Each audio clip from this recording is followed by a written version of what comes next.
2011 থেকে 2014 গঙ্গা দাসপুর থেকে তেঁতুলিয়া গ্রাম।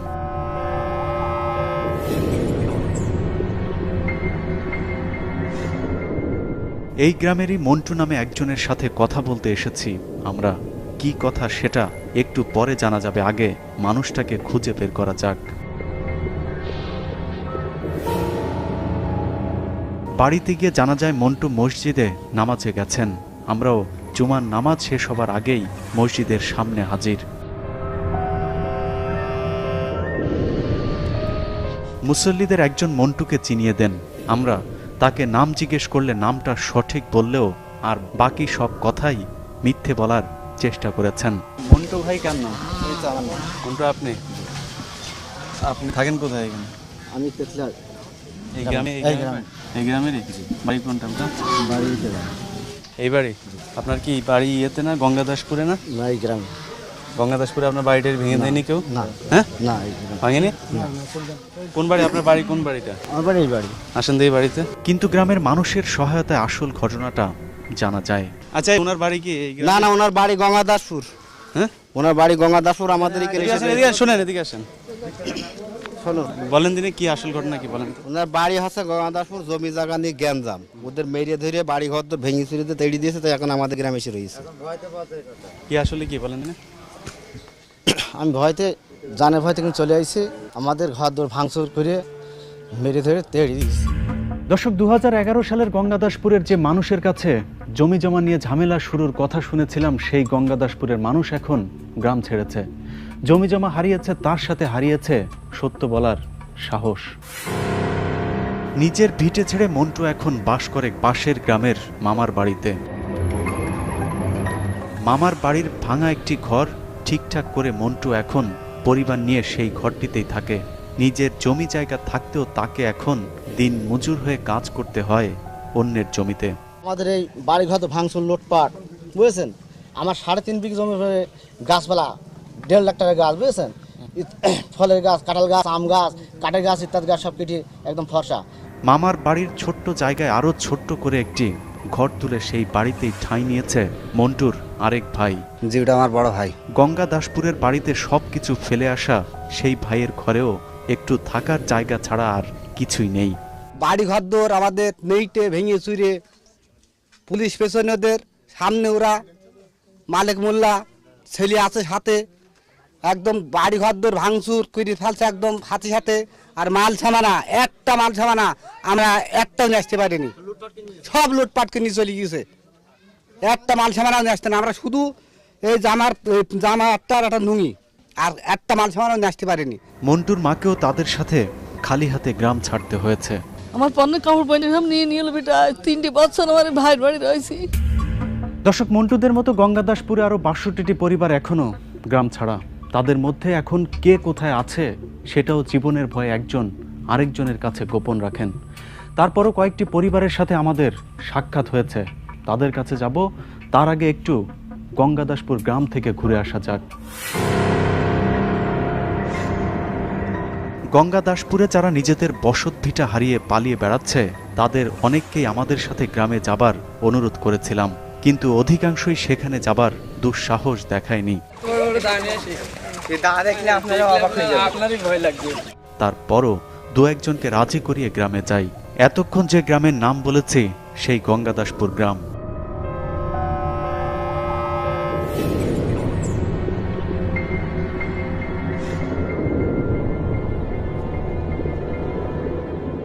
গ্রামের এমন পরিবেশ দেখে বোঝার উপায় নেই, বছর 3 আগেও এই গ্রামেই 1000 খানেক মানুষের বসবাস ছিল। জমি দখল নিয়ে অন্তত 10টি রক্তক্ষয়ী সংঘর্ষের মুখোমুখি হতে হয়েছে গঙ্গাদাসপুরের মানুষগুলোকে। সেই সংঘর্ষে আহত হয়েছে অন্তত 100 জন, নিহত হবার খবরও শোনা গেছে 2-1 জনের। আর সবশেষ এক পক্ষকে গ্রামই ছাড়তে হয়েছে। এই আপনার একটু ছেলেপেলে পাঠাবো, তাও ওইভাবে তাড়া করবো। গ্রাম ছাড়ার পর তাদের বাড়িতে চালানো হয়েছে লুটপাট। গ্রামের ঘরগুলোতে এখন দরজা জানালাও উধাও। এমন দৃশ্য দেখতে দেখতে গ্রামের মাঝামাঝি যেতেই দখলদাররা এসে হাজির।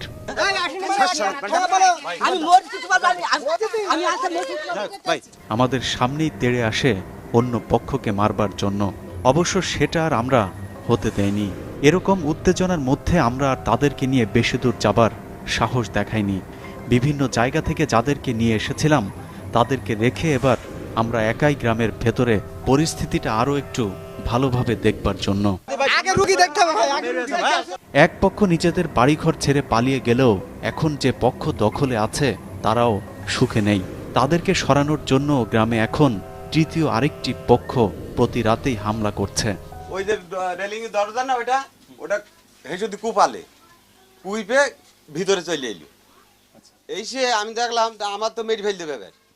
তখন আমার বাড়িওয়ালা ডাকছি, ডাকার পরে ওর শরীর স্বাস্থ্য ভালো ছিল, ঘুমন্ত অবস্থায় ও উঠেই আবার পড়ে গিয়েছে। তাড়াতাড়ি করে ডেকেছি, পড়ে যাওয়ার পরে ডাকা ওরা আসাও ছাড়া ও পড়ে গিয়েছে আর কোপার শুরু করেছে। ওইটা ওকে না রক্ত দিয়েছে। গ্রামের এমন কোনো বাড়ি নেই যে বাড়িতে 2-4 জন আহত হয়ে হাসপাতালে যায়নি। গলায় বেঁধে দিয়ে রাখছিল, রাখার পরে 4 জন আসলে এসব দুমদামকে ঠেঙাতে লাগলো। বাড়ির মহিলা শিশুরাও দুষ্কৃতিকারীদের হামলা থেকে রক্ষা পাচ্ছে না। আমরা যাবার 2 দিন আগেও গ্রামে হামলা হয়েছে। যখন পুরো পহেলা দুটো বাড়ি বেরিয়েছে, আমি ঘুমানো অবস্থায় উঠি, থার্মাকে উঠি, তখন দেখছি মাছে আমার বেরোতে সময় পাইনি। দিয়ে আমার জানে পড়িয়ে গিয়েছি, পা ভেঙে যান পড়িয়ে গিয়েছি, তাও আমার নেট হচ্ছে সর্বদেহ, মাথাটা বাদ দিয়ে একেবারে সর্বদেহ আমার নেইছে। বারবার হামলা হলেও কারা যে হামলা করছে সেটাও নিশ্চিত হওয়া যাচ্ছে না, কারণ সন্ত্রাসীদের সবাই বহিরাগত। সন্ত্রাসী করে আসছে, আবার মানুষের নিচুরা তো সন্ত্রাসী মানুষ আছে সাথে, হ্যাঁ বাইরের মানুষ আছে। গঙ্গাদাসপুরের দুপক্ষের মধ্যে সংঘর্ষ বাঁধিয়ে এক পক্ষকে গ্রাম ছাড়া করা হয়েছে, আর আরেক পক্ষকে বসানো হয়েছে দখল হয়ে যাওয়া জমিতে। এক পক্ষ তো জীবনের ভয়ে পালিয়েই বেড়াচ্ছে, কিন্তু আরেক পক্ষের উপর যে নির্যাতন শুরু হয়েছে সেই পক্ষটি কারা জানাবো বিরতির পর।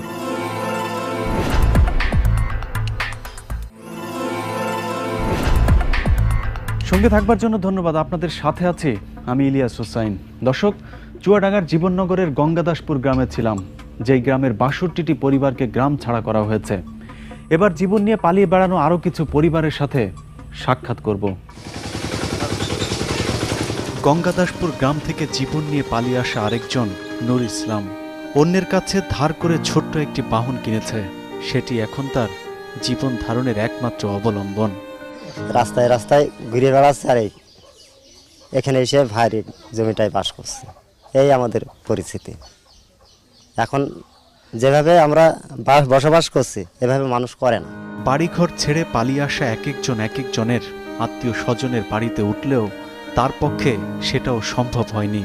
বেশ কয়েকদিন রাস্তার পাশে পরিবার নিয়ে রাত কেটেছে। এরপর বিবেকবান একজন নূর ইসলামকে বাড়িতে এনে একটু থাকবার জায়গা দিয়েছে। ওরা অসহায় অবস্থায় আমার কাছে আসছে, তারপরে আমি ওদেরকে এখানে জায়গা দিছি আমার জমিতে। এভাবেই আছে ওনারা। জীবননগর থানা শহরে গিয়ে পাওয়া যায় আরেকজনকে। অন্যের বাড়িতে কাজের বুয়া হিসেবে কাজ নিয়েছে, বিনিময়ে সন্তানদের পেটে কোনো রকম দুবেলা খাবার জুটছে। আমার ঘরের তালা চাবি কেড়ে নিয়ে আমার পণ্যের কাপড় শাড়ি সব খুলে নিয়ে আমার এখন বেআবরু করে দিল। দিয়ে 40 জন আমার মহিলারা আমার ঠেঙে গেল। আমার 6টা আমি হচ্ছে, আমার 6টা মেয়ে, আমার ধর কেউ নেই, আমার ছেলে টেলে কেউ নেই।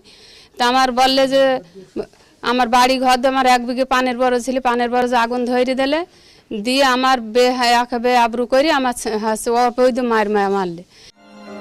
এদের মতো আরো অনেকের জীবনের বাকি ঘুরে গেছে নিজেদের ভিটে মাটি হারিয়ে। তাদের মধ্যেই আরেকজন মাসুদা। তার কষ্টটা আরো দ্বিগুণ বাড়িয়েছে কদিন আগে তার ভাইয়ের মৃত্যু। ভাইয়ের শেষ ইচ্ছে ছিল যেখানেই মারা যাক অন্তত নিজের গায়ে যেন কবরটা দেয়া হয়। ভাইয়ের সেই ইচ্ছে পূরণ করতে গিয়েও চরম বিপদে পড়তে হয়েছিল মাসুদাকে। আমরা থানাতে পারমিশন নিতে আমরা গেলাম, মানুষ মাটিতে আমাদের 1 সেকেন্ড দাঁড়াতে দিইনি। আবার হেসুনি তা হইরকালে লাঠি সোটা নিয়ে আর বসে ওদের মানুষ মাটি দিয়ে এবার ফিরলি পারে, এবার ওদের মারধর করা হবে। আমরা আর ওদিকে আর যাইনি বাড়ি পানি, আমরা এবার জীবননগর রাস্তা দিয়ে চলে আসলাম জীবননগর।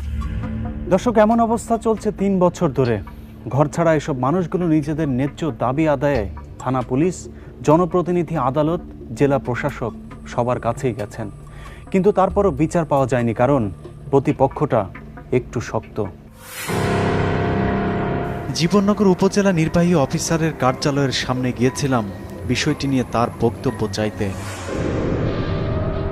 কার্যালয়ের ঠিক সামনে গিয়ে ভাগ্যক্রমে দেখা হয় গঙ্গা দাসপুর থেকে ছেড়ে আসা আরও প্রায় 20-30 জনের সাথে। গ্রাম থেকে বের করে দেবার পর তারাও ছড়িয়ে ছিটিয়ে বিভিন্ন জায়গায় আশ্রয় নিয়েছে।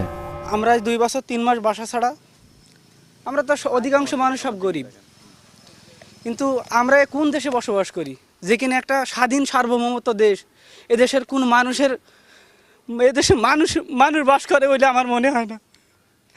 আজ মা বাপ ভাই বোন নিয়ে পথে পথে ঘুরছি। স্থানীয় মোড়ল, মাতবর, থানা, পুলিশ সব জায়গা পার করে সব শেষ তারা এসেছে উপজেলা নির্বাহী অফিসারের কাছে বিচার চাইতে। এর আগেও বেশ কয়েকবার আসা হয়েছে এই একই জায়গায়, কিন্তু সমস্যা হলো সেখানে ঘুরেও ফলাফল শূন্য। ওসি সাহেবের কাছে যে যাই যে আমাদের ঘর দূর ভেঙে ফেলছে, চলেন যাই দেখেন, তা আমাদের তো এটা বিচার করবেন, তো কিছু করে না। বলে ওপরে চাপ, এমপি থেকে, এমপির ভাইয়ের বাবুর থেকে এসব ওপরে চাপ। তার মানে এটাই সেই তৃতীয় পক্ষ। মূলত চুয়াডাঙ্গা 2 আসনের সাংসদ আলী আজগর টগর আর তার ক্যাডারদের কারণেই গঙ্গা দাসপুর এখন শ্মশানে পরিণত হয়েছে। এই আলী আজগর টগর চুয়াডাঙ্গা 2 আসনের এমপি, তিনি আমাদেরকে গঙ্গাদাসপুর গ্রামের 62টি পরিবারের গ্রাম ছাড়া করেছে এবং এই এলাকার গরুর হাট, খাল বিল, বাজার ঘাট চাকরি দেওয়ার নাম করে এবং অসহায় গরিব মানুষের যে সমস্ত খাস জমি সমস্ত কিছু দখল করে লুটপাট করে নিয়েছে। এর মধ্যে জীবননগর থানার 3 জন ওসি বদলি হয়েছে।